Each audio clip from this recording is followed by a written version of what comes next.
ఇది ఒక చిన్న రేకుల షెడ్డు. కేవలం 6.5 అడుగుల వెడల్పు, 10 అడుగుల పొడవు. ఇంత చిన్న షెడ్లో ఉండడానికే చాలా ఇబ్బందిగా ఉంది. అయినా సరే వాళ్ళు ఎలా ఉన్నా నలుగురితో సమానంగా జనంలో మాత్రం బాగుండాలని అనుకున్నారు. కాబట్టే బట్టలే మనిషికి ప్రాతిపదిక, గుర్తింపును కాకపోయినా గౌరవాన్ని ఇస్తాయని అనుకున్నారు, తెచ్చుకున్నారు.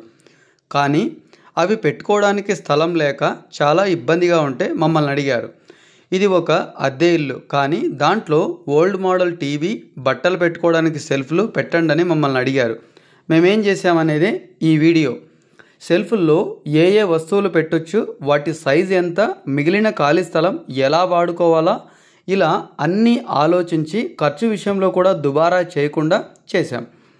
ఇక్కడ ఉన్నది టీవీ ఓల్డ్ మోడల్. దాని సైజు కొంచెం ఎక్కువగానే ఉంటుంది. 18 ఇంచెస్ విడ్త్, 30 ఇంచెస్ లెంత్తో కింద కూర్చున్నా చూసేలాగా 30 ఇంచులు ఎత్తులోపే 2 సెల్ఫ్లు ఇదే సైజ్ తోటి మామూలుగా నల్లబండలు, కడప స్లాబ్ అంటారు, వీటిని పెట్టాం. దాని పక్కన కూడా పాలిష్ బండలు 4 అడుగులు పొడవు, 1 అడుగు వెడల్పుతో వేశాం.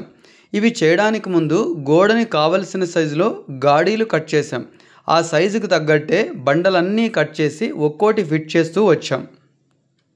అద్దెకున్న ఇల్లు కాబట్టి సిమెంట్ టచ్లు వేయడం కంటే కూడా బండలైతే ఎప్పుడైనా సరే తీసుకెళ్ళిపోవచ్చని రెండో ఆలోచన ఏమంటే కాస్త బరువైనా మోయగలవు అని. సిమెంట్ టచ్లు అయితే తీసుకెళ్ళిపోలేం, అందుకే ఇవే చేశాం.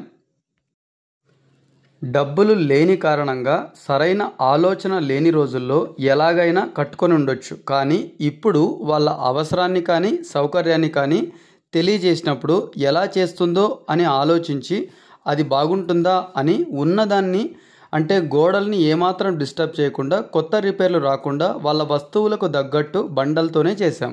ఈ సర్దుబాటు అనేది కొన్నిసార్లు ఖర్చు దుబారాన్ని పెంచవచ్చు, అనుకున్న దానికన్నా తక్కువలో కూడా అయిపోవచ్చు. రిపేర్ అన్నప్పుడు అంతకుముందు ఎవరో చేసిన దాన్ని మనం సరిచేయడానికి వెళ్ళినప్పుడు మనం ఒకదాన్ని ఊహించుకొని పని చేసేటప్పుడు నాణ్యత లేని కారణంగా ఇంకోటి ఏదైనా విరిగిపోవచ్చు. ఆ రకంగా ఖర్చు కూడా పెరిగిపోవచ్చు. అంతే తప్ప వేరే ఏ రకంగా కాదు. కానీ అలా చేయకుండా ఎక్కడ ఏమాత్రం ఏది డిస్టర్బ్ అవ్వకుండా చేశాం. ఇలా చేయడానికి ముందు ఒక చిన్న అడ్జస్ట్మెంట్ ఏమంటే మన ప్రణాళిక మాత్రం చాలా పక్కాగా ఉండాలి. అలా ఉన్నప్పుడే మీరు ఊహించింది, మీరు అనుకున్నది మీ ఇంట్లో ఉన్న వస్తువులు తగ్గట్టే చేయొచ్చు. అదే మేము ఇక్కడ చేశాం. స్థలం ఎంత అనేది పక్కన పెడితే కొంతలో అయినా ఉన్న వస్తువులు తగ్గట్టు సర్దుబాటు చేయొచ్చు. ఎక్కడ ఎన్ని రోజులు పనిచేసినా సాయంత్రం మాత్రం తిరిగి ఇంటికే రావాలి. కాబట్టి వస్తువులన్నీ అడ్డు రాకుండా, సౌకర్యానికి లోటు లేకుండా చేసుకోవాలని ప్రతి ఒక్కరికి విజ్ఞప్తి చేస్తున్నాను. అవే సెల్ఫ్లు.